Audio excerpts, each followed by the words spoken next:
Little flower ആശുപത്രിയിലെ ഡോക്ടറോട് ചോദിക്കാം എന്ന എപ്പിസോഡിലെ അടുത്തൊരു അധ്യായത്തിലേക്ക് ഏവർക്കും സ്വാഗതം. യൂറിനറി ട്രാക്ട് ഇൻഫെക്ഷൻ എന്ന വിഷയത്തെക്കുറിച്ച് നമ്മോടൊപ്പം സംസാരിക്കാനായി എത്തിയിരിക്കുന്നത് LF ഹോസ്പിറ്റലിലെ യൂറോളജിസ്റ്റ് ഡിപ്പാർട്ട്മെൻറ്റ് HOD ആയിട്ടുള്ള ഡോക്ടർ ജോൺ അബ്രഹാമാണ്. Welcome sir. ഡോക്ടർ, എന്താണ് യൂറിനറി ട്രാക്ട് ഇൻഫെക്ഷൻ? അതൊന്ന് എക്സ്പ്ലെയിൻ ചെയ്യാമോ? യൂറിനറി ട്രാക്ട് ഇൻഫെക്ഷൻ നമ്മൾ ജനറലി പറയുകയാണെങ്കിൽ മൂത്രത്തിൽ പഴുപ്പ് എന്ന് ആൾക്കാർ പറയും.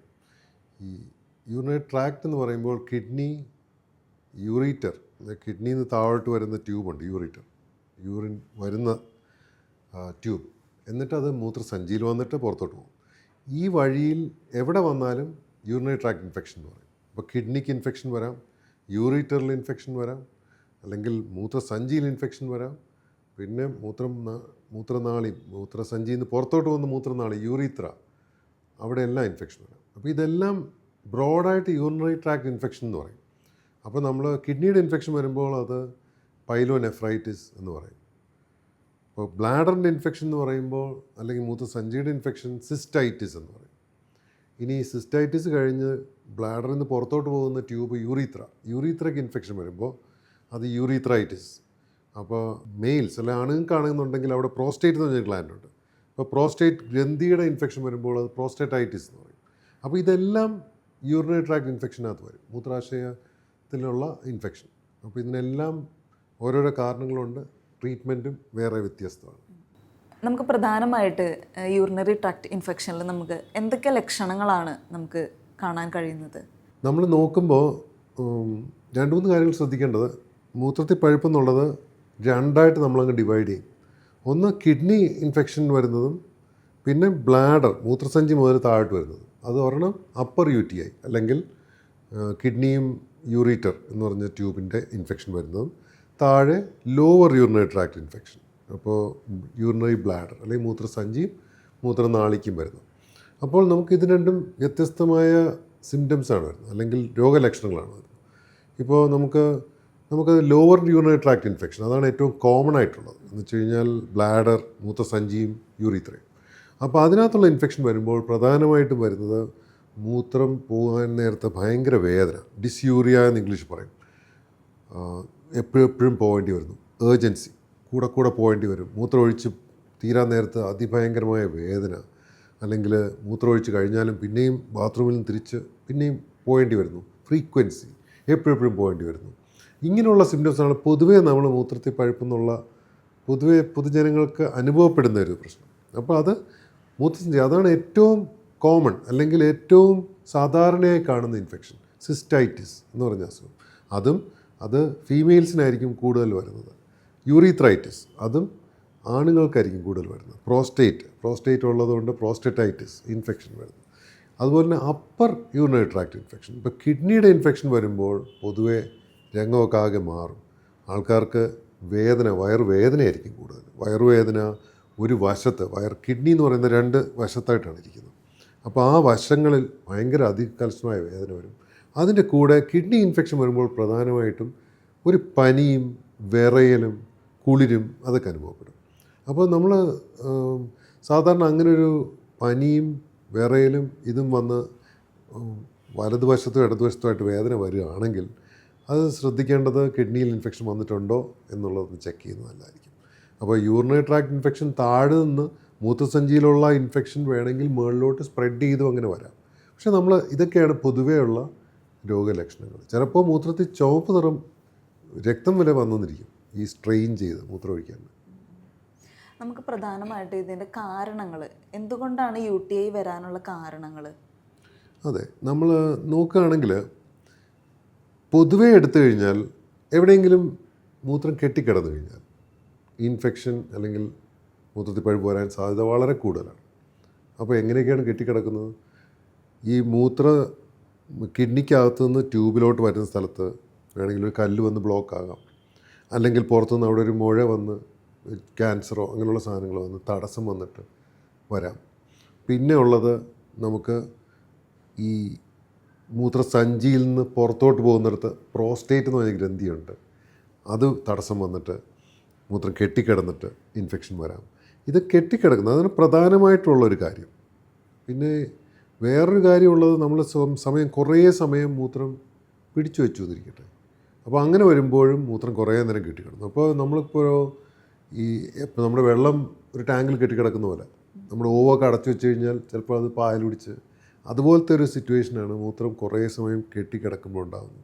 അപ്പോൾ പീരിയോഡിക്കായിട്ട് അല്ലെങ്കിൽ 2-3 മണിക്കൂർ കൂടുമ്പോൾ തന്നെ മൂത്രം ഒഴിച്ച് കളഞ്ഞില്ല എന്നുണ്ടെങ്കിൽ ഇൻഫെക്ഷൻ വരാനുള്ള സാധ്യത വളരെ കൂടുതലാണ്.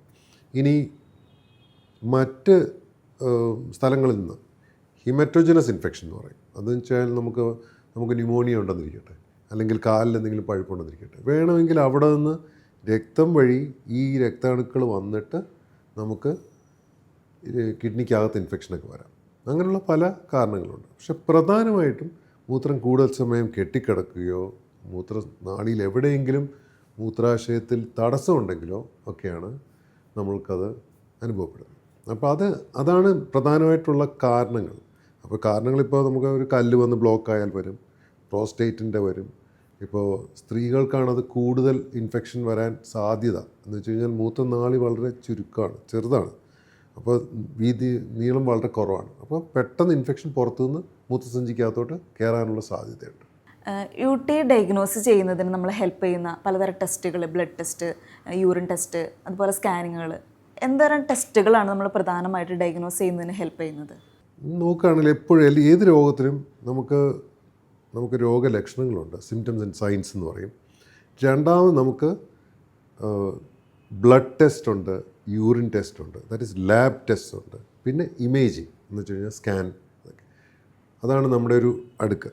അപ്പോൾ ഈ യൂറിനറി ട്രാക്ട് ഇൻഫെക്ഷൻ, മൂത്രാശയ രോഗങ്ങൾ എന്ന് പറയും, മൂത്രാശയത്തിൽ ഇൻഫെക്ഷൻ എന്ന് പറയുമ്പോൾ നമുക്ക് പ്രധാനമായിട്ടും ആദ്യം ചെയ്യുന്ന മൂത്രത്തിൽ പഴുപ്പുണ്ടോ എന്ന് പരിശോധിച്ച് നോക്കുക. യൂറിൻ റുട്ടീൻ എന്ന് വെച്ച് കഴിഞ്ഞാൽ ആൽബുമിൻ, ഷുഗർ, മൈക്രോസ്കോപ്പി, സൂക്ഷ്മമായിട്ട് മൈക്രോസ്കോപ്പിനകത്തോട് നോക്കുമ്പോൾ നമുക്കറിയാം പസ് സെൽസ് അല്ലെങ്കിൽ ബാക്ടീരിയ കൂടുതലുണ്ടോ എന്നുള്ളത് അറിയാം.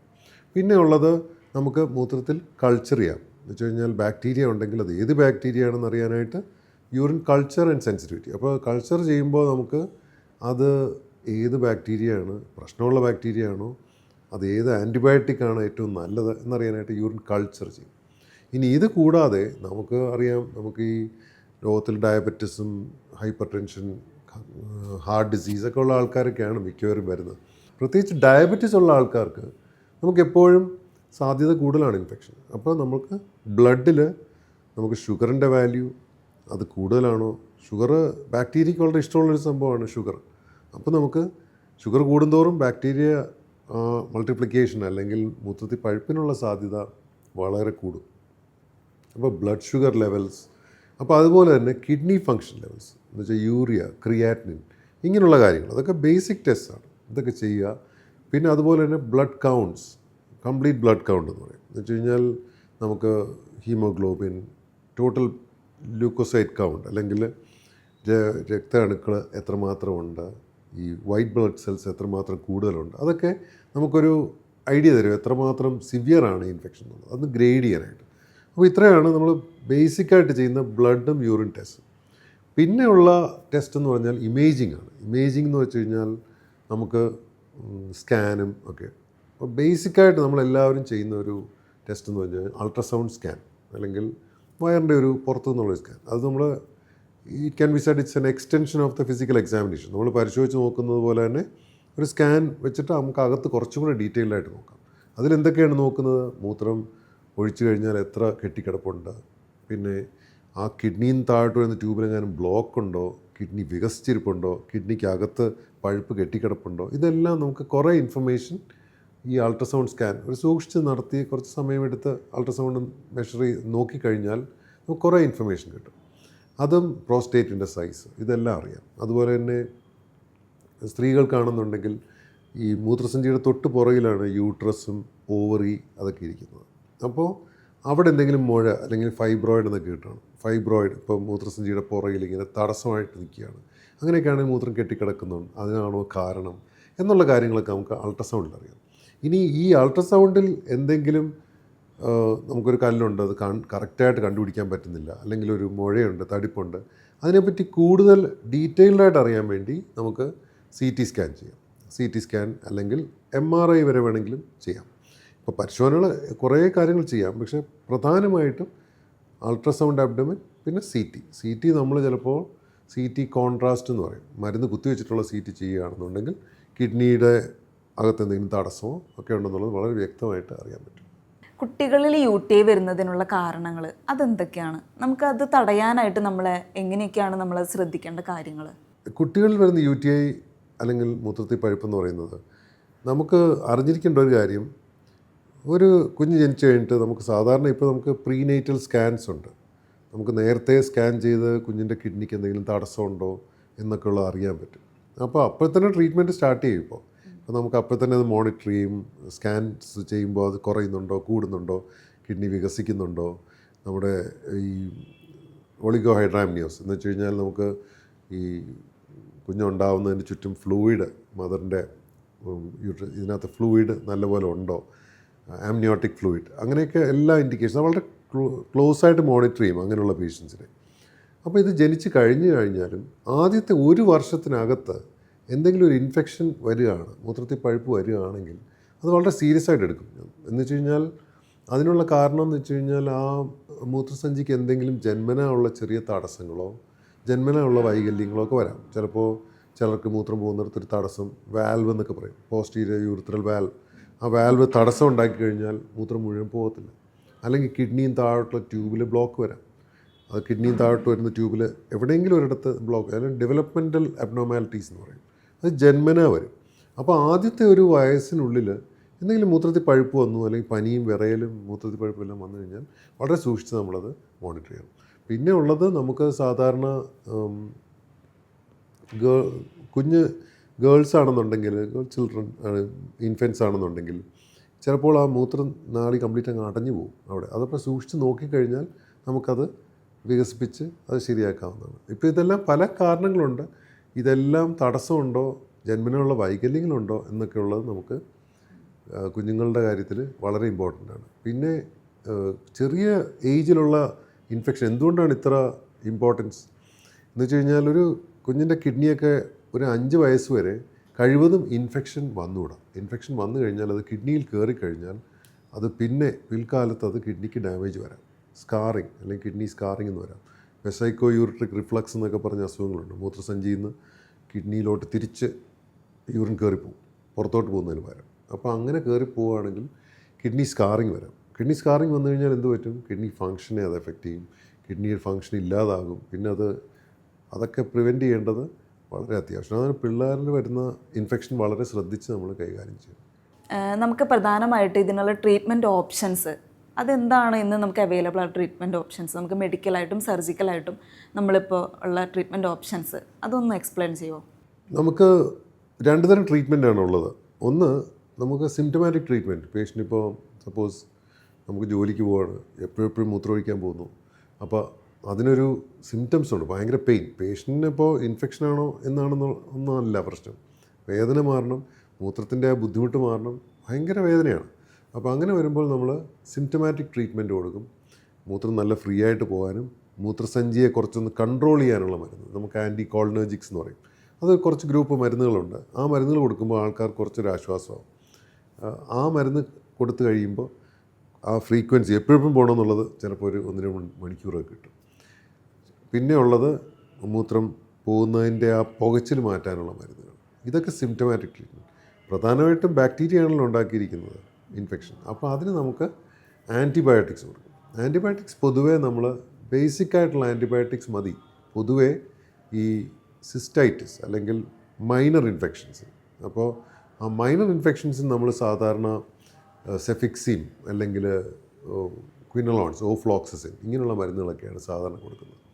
പക്ഷേ ഞാൻ നേരത്തെ പറഞ്ഞു പനിയും വിറയലും ഒക്കെ വരുന്ന ഇൻഫെക്ഷൻ, അതിന് ചിലപ്പോൾ നമുക്ക് ഹോസ്പിറ്റലൈസ് ചെയ്യേണ്ടി വരും, അഡ്മിറ്റ് ചെയ്ത് ഇഞ്ചെക്ഷൻസ് എടുക്കേണ്ടി വരും. ഇഞ്ചെക്ഷൻസ് പെട്ടെന്ന് നമുക്ക് ഇഞ്ചെക്ഷൻ നിർത്താനും പറ്റില്ല. സാധാരണഗതിയിൽ ഇൻഫെക്ഷൻ വളരെ കൂടുകയാണ്, കിഡ്നിക്കകത്ത് ഇൻഫെക്ഷനൊക്കെ ഉണ്ടെങ്കിൽ ഒരു മിനിമം ഒരു 5 ദിവസമെങ്കിലും നമ്മൾ ഇഞ്ചെക്ഷൻ എടുത്തിട്ടേ വിടുകയുള്ളൂ. എന്ന് വെച്ച് കഴിഞ്ഞാൽ ആ കിഡ്നി നിറച്ച് ബാക്ടീരിയയാണ്. അപ്പോൾ അതിനെ നമുക്ക് കീഴടക്കണമെങ്കിൽ കുറേ അധികം ഡോസ് ആൻറ്റിബയോട്ടിക് IV അല്ലെങ്കിൽ നമ്മൾ ഞരമ്പ് വഴി കുത്തി തന്നെ എടുക്കേണ്ടി വരും. പിന്നെ നമ്മൾ ആ ഇൻഫെക്ഷൻ മാറാനായിട്ട് ആൻറ്റിബയോട്ടിക്സ് കണ്ടിന്യൂസ് ആയിട്ട് ചിലപ്പോൾ 1-2 ആഴ്ചയും കൂടെ വേണ്ടി വരും. ഒരു തവണ നമുക്ക് UTI വന്നു കഴിഞ്ഞ് കഴിഞ്ഞാൽ പിന്നീട് അത് വരാനുള്ള ചാൻസ് അത് എത്രത്തോളം ഉണ്ടായിരിക്കും? സാധാരണ അത് ഫീമെയിൽസിലാണ് അത് കൂടുതൽ. ഇപ്പോൾ റെക്കറൻറ്റ് UTI എന്ന് പറയും. അതെല്ലാവർക്കും വരില്ല. ചിലർക്ക് ഒരു വർഷത്തിലൊരിക്കലൊക്കെ ആയിരിക്കും വരുന്നത്. That is okay. പക്ഷേ ഒരു വർഷത്തിലൊരു 5-6 പ്രാവശ്യം വരുന്നു, ഇൻഫെക്ഷൻ വരുന്നു.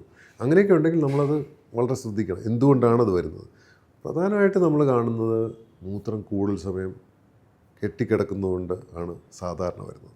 പിന്നെ ഡയബറ്റിസ് ഉള്ള ആൾക്കാർക്ക് എന്ത് പറ്റും എന്ന് വെച്ച് കഴിഞ്ഞാൽ നമുക്ക് മൂത്രസഞ്ചിയുടെ ശക്തി കുറച്ച് കുറവായിരിക്കും. നമ്മുടെ കാലിലൊക്കെ ഞരമ്പ് ഡയബറ്റിസുകാർക്ക് ന്യൂറോപ്പതി വരും.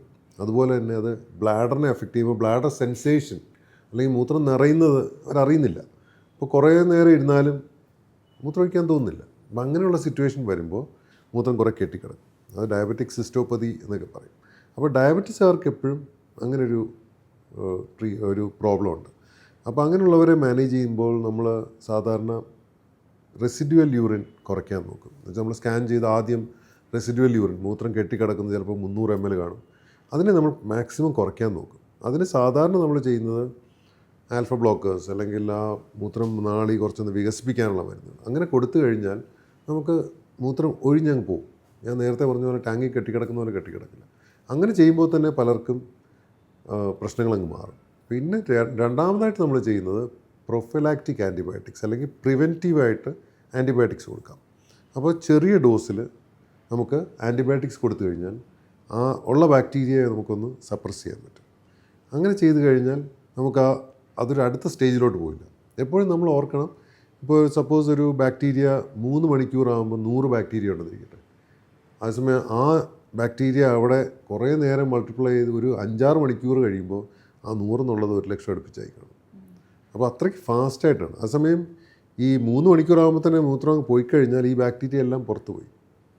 അപ്പോൾ അങ്ങനെയുള്ളൊരു കാര്യങ്ങൾ ലൈഫ് സ്റ്റൈൽ മോഡിഫിക്കേഷൻ എന്ന് വെച്ചാൽ അല്ലെങ്കിൽ പേഷ്യൻസിൻ്റെ അടുത്ത് നമ്മൾ പറയുക, എഡ്യൂക്കേറ്റ് ചെയ്യുക, ഇങ്ങനെയൊക്കെ ചെയ്യണം. ടൈംഡ് വോയിഡിങ് അല്ലെങ്കിൽ 4 hours കഴിയുമ്പോൾ തന്നെ 4 മണിക്കൂർ കഴിയുമ്പോൾ തന്നെ ഒഴിച്ച് കളഞ്ഞു വേണം കൂടുതൽ സമയം. ചിലർ രാവിലെ ഇറങ്ങിക്കഴിഞ്ഞാൽ പിന്നെ വൈകിട്ടേ വരത്തുള്ളൂ. അല്ലെങ്കിൽ ചില പ്രത്യേകിച്ച് ഗേൾ ചൈൽഡ് അവർക്ക് ചിലപ്പോൾ ബാത്റൂംസൊക്കെ ചിലപ്പോൾ ഒട്ടും ഹൈജീനിക് ആയിരിക്കില്ല. അതൊക്കെ ഒരു സ്കൂൾസിലൊക്കെ തന്നെ വലിയൊരു പ്രോബ്ലമാണ്. അപ്പോൾ ഇറ്റ് ബിക്കംസ് എ ഹാബിറ്റ്. അവർ കുറേ നാൾ കഴിയുമ്പോൾ നമ്മൾ പണ്ടത്തെ പോലെ തന്നെ എങ്ങനെ പോകും. ഇതെല്ലാം ഓരോ കാരണങ്ങളാണ്. പിന്നെ നമുക്ക് കല്ല് ഉണ്ടോ അല്ലെങ്കിൽ തടസ്സങ്ങളുണ്ടോ എന്നുള്ള കാര്യങ്ങളും കൂടെയാണ് അടുത്ത കാര്യങ്ങൾ ശ്രദ്ധിക്കേണ്ടത്. ഇപ്പോൾ സാർ നേരത്തെ പറഞ്ഞ പോലെ സ്ത്രീകളിലാണ് നമുക്ക് UTI മെയിനായിട്ട് കാണുന്നത് എന്ന് പറഞ്ഞു. ചാൻസ് കൂടുതലായിരിക്കും.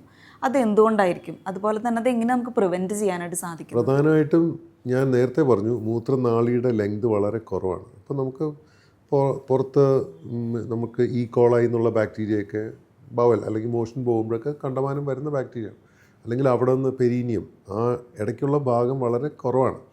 പെട്ടെന്ന് ബാക്ടീരിയയ്ക്ക് അകത്ത് കയറാം. ആണുങ്ങൾക്കാണെങ്കിൽ കുറച്ചും കൂടെ ലെങ്ത് ഉണ്ട് യുറീത്ര അല്ലെങ്കിൽ മൂത്രനാളി. അപ്പോൾ അവിടെ ബാക്ടീരിയ കയറാൻ കുറച്ച് പാടാണ്.